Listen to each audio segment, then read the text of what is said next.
उसका कहना है कि यार ये बताओ आपके भारत में ही सारे ईश्वर और देवता हैं क्या? तो जैसे केसर के लिए कश्मीर अनुकूल है, केले के लिए वो अनुकूल है, अंगूर के लिए वो राज्य वो क्षेत्र ज़्यादा अनुकूल है, वहाँ ज़्यादा होता, उसलिए भगवान के लिए भारत की धरती गंगा यमुना की धरती अनुकूल है। ये हिंदू फिलॉसफी है कि अल्लाह हर जर्रे जर्रे में मौजूद है। कुरान के मुताबिक अल्लाह की ताकत, अल्लाह का इल्म सब जगह मौजूद है। अल्लाह लेकिन अर्श पे बैठे। अस्सलाम वालेकुम रहमतुल्लाहि व बरकातुहू। दोस्तों, आप इस वीडियो में देख सकते हैं कि एक शख्स ने गुरु अनिरुद्ध सारी जी से सवाल पूछता है, जो कि बहुत ही मजेदार सवाल पूछता है। इनका कहना है, इनका एक दोस्त है जो इंडिया के बाहर रहते हैं, उन्होंने कहा है कि भारतवर्ष जो कि पूरे वर्ल्ड में सिर्फ और सिर्फ 2.5% ही कवर करते हैं, इसी 2.5% में ही सारा करोड़ों भगवान इस 2.5% में आना हुआ। तो इसी का जवाब गुरु अनिरुद्ध सारी जी ने अजीब तरीके से देते हैं। उनका कहना है कि इंडिया भगवान के लिए अनुकूलता ज्यादा है, यानी अनुकूलता जहाँ ज्यादा होगा भगवान वही ज्यादा होंगे। ये क्यों सा बात हुई? क्या भगवान का आविर्भाव भी अनुकूलता पर ही डिपेंड करता है? तो आइए सबसे पहले गुरु अनिरुद्ध सारी जी का इस बयान को देख लेते हैं। वीडियो के आगे चलते हुए हम डॉक्टर जाकिर नायक साहब से सुनेंगे कि आखिर डॉक्टर जाकिर नायक साहब ने इस बात पर क्या जवाब दिया है। सो दोस्तों, वीडियो बहुत ही इंटरेस्टिंग होने वाला है। सो बिना समय गंवाए चलिए शुरू करते हैं। गुरुजी, दूसरा सवाल थोड़ा सा अलग है। एक्चुअली मेरी कोरिया की एक फ्रेंड है, साउथ कोरिया की, और उसका कहना है कि यार ये बताओ आपके भारत में ही सारे ईश्वर और देवता हैं क्या? हमारे मतलब उसका कहना है कि हमारा जो भारत है 2.5% पूरे वर्ल्ड में कवर करता है। तो ऐसा क्यों कि सिर्फ भारत में ही बोले जाते कि इतने करोड़ों मंदिर हैं और करोड़ों देवता हैं, तो हमारा क्या? भगवान की व्यापकता तो सब जगह, हरि व्यापक सर्वत्र समाना, चाहे अमेरिका हो, लंदन हो, जापान हो, पेरिस हो, कहीं हो, जर्मनी हो, इटली हो, कहीं हो, भगवान सब जगह। और भगवान का भक्त जो जहाँ से पुकारेगा भगवान वहाँ है। पर एक बात देखिएगा कि क्या केसर की खेती हर जगह हो सकती है? जी नहीं, जी नहीं, नहीं। केसर के लिए अनुकूलता, वहाँ की मिट्टी, वहाँ का जलवायु, वहाँ की सब चीज़ें अनुकूल चाहिए। केसर हर जगह नहीं हो सकती। उसी प्रकार भगवान का अवतार वहीं होता है जहाँ भक्तों की अनुकूलता उन्हें प्राप्त होती है, वहाँ अवतार लेते हैं। हर देश को देश कहा जाता है, एक भारत को ही माँ कहा जाता है, भारत माता। माँ क्यों कहा जाता है? क्योंकि जहाँ माँ होगी वहीं तो राम और कृष्ण जैसा बेटा होगा।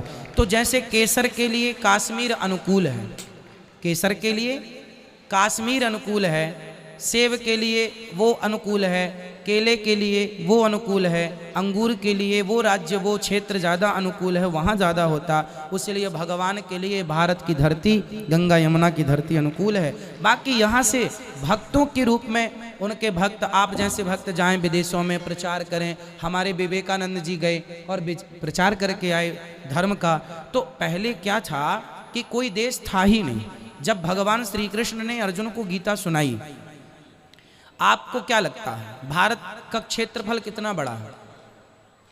गुरुजी, अभी तो ज्योग्राफिकल कंडीशन से 2.5% है वर्ल्ड में। देखो ऐसा है, जी जी, आज के हिसाब से है ना, आज तो हमारे सामने ही देखने को मिल रहा है, पाकिस्तान एक टुकड़ा है ना, नेपाल एक टुकड़ा है, बांग्लादेश एक टुकड़ा है ना।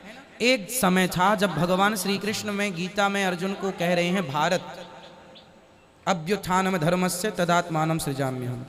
भगवान अर्जुन को भारत शब्द से संबोधित करते हैं। भगवत गीता में भारत कई जगह भगवान ने कहा। तो अखंड भारत क्या था?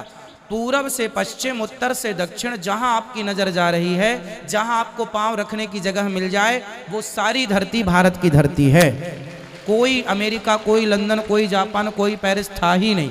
हुआ क्या, हमारे देश में राजा हुए। जो आदमी गलत करता था उसे ना देश निकाले का दंड दिया जाता, इसको देश निकाल दो, देश से निकाल दो। तो वो देश निकाला, दंड दिया गया, तो वो पूरा परिवार उठाता, नाव में बैठता, और वो समुद्र में अब उसे मरना था।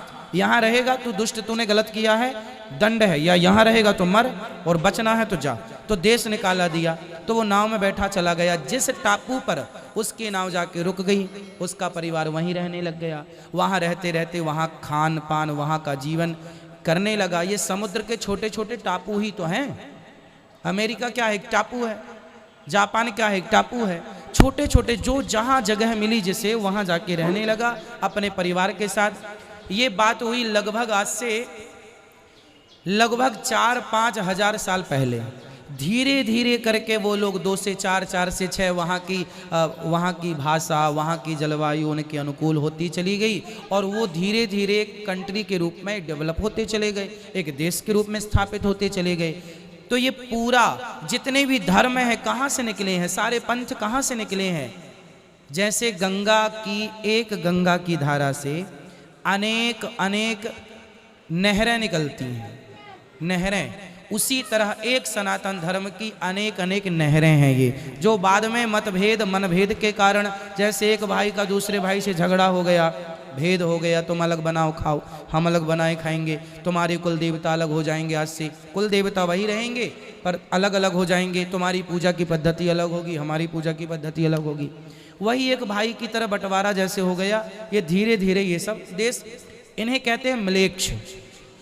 इन्हें म्लेच्छ, जब भगवान ने मारीच को बाण मारा, मारीच को बाण मारा तो मारीच जाके कहाँ गिरा? मॉरिशस में। आज उस देश का नाम है मॉरिशस, मारीच के नाम से मॉरिशस है। तो मॉरिशस मीन्स मारीच की नगरी, राक्षसों की नगरी।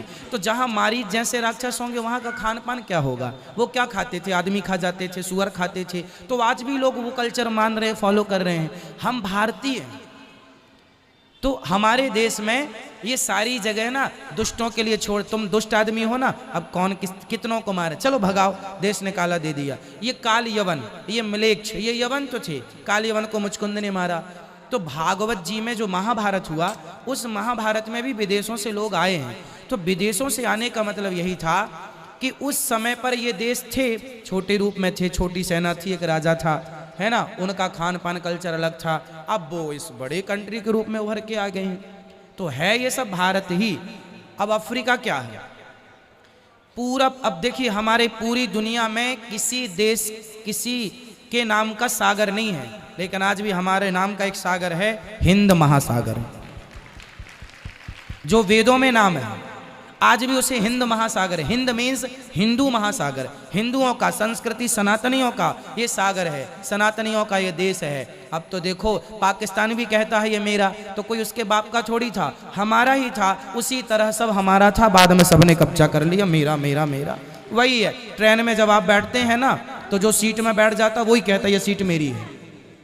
फिर दूसरे स्टेशन से दूसरा चढ़ेगा, वो बैठ जाएगा ये सीट मेरी है। अब बताओ वो सीट किसकी है? बस वही है, जिसको जो सीट में लगी वो कहने लगा मेरी है। वही बात है। तो ये भारत सनातन धर्म अनादि है। जितने सूर्य भगवान जितने पुराने हैं, जितना पुराना चंद्रमा उतना पुराना ये धर्म संस्कृति हमारी, ये भारत देश। मैं बैजनाथ गुप्ता जी बोल रहा हूँ और मेरा कहना है कि अल्लाह अगर जर्रे जर्रे में है तो देखा जा सकता है क्या? भाई साहब ने कहा कि अगर अल्लाह हर जगह हर जर्रे जर्रे में मौजूद है तो क्या देखा जा सकता है? ये हिंदू फिलॉसफी है कि अल्लाह हर जर्रे जर्रे में मौजूद है। कुरान के मुताबिक अल्लाह की ताकत, अल्लाह का इल्म सब जगह मौजूद है। अल्लाह लेकिन अर्श पे बैठे हैं। तो ये कहना अल्लाह सब जगह मौजूद है, ये इस्लाम की तालीम में नहीं है, ये हिंदू की तालीम में है। क्या आप अल्लाह को देख सकते? नहीं। इंसान इस दुनिया में, इस जिंदगी में अल्लाह को देख ही नहीं सकते। और उसकी मिसाल पेश है कुरान मजीद में, जब मूसा अलैहिस्सलाम अल्लाह सुब्हानहू व तआला फरमाते क्या मैं आपको देख सकता हूँ, तो अल्लाह ताला कहते हैं उनसे कि उस पहाड़ को देखो, मैं मेरी झलक उस पहाड़ को दिखाऊंगा और अब देखो क्या होता है। तो उस पहाड़ को जब अल्लाह ताला सिर्फ झलक दिखाते हैं तो मूसा अलैहिस्सलाम उस पहाड़ को देख के बेहोश हो जाते। अल्लाह को तो देखा नहीं उनने, सिर्फ पहाड़ को देख के बेहोश हो जाते हैं। तो इंसान इस जिंदगी में अल्लाह सुब्हानहू व तआला को नहीं देख सकता। इंशाअल्लाह अगले जिंदगी में, इंशाअल्लाह जब हम जन्नत में जाएंगे वहां इंशाअल्लाह हम अल्लाह का वजह देखेंगे। ये कई हदीस में इसका जिक्र है कि हम अल्लाह का चेहरा देखेंगे। इसीलिए हम कोशिश करते हैं कि अल्लाह के अहकामात पे अमल करें, इस दुनिया के इम्तिहान में सफलता पाए, इंशाअल्लाह जन्नत में जाएंगे। दोस्तों उम्मीद है कि ये वीडियो आपको जरूर पसंद आया होगा। अगर वीडियो अच्छा लगा तो एक लाइक जरूर कीजिएगा, उसके साथ चैनल को भी सब्सक्राइब कीजिएगा। सो मिलते हैं नेक्स्ट वीडियो में, तब तक के लिए सही रहे, सलामत रहे, जज़ाकल्लाहु ताला।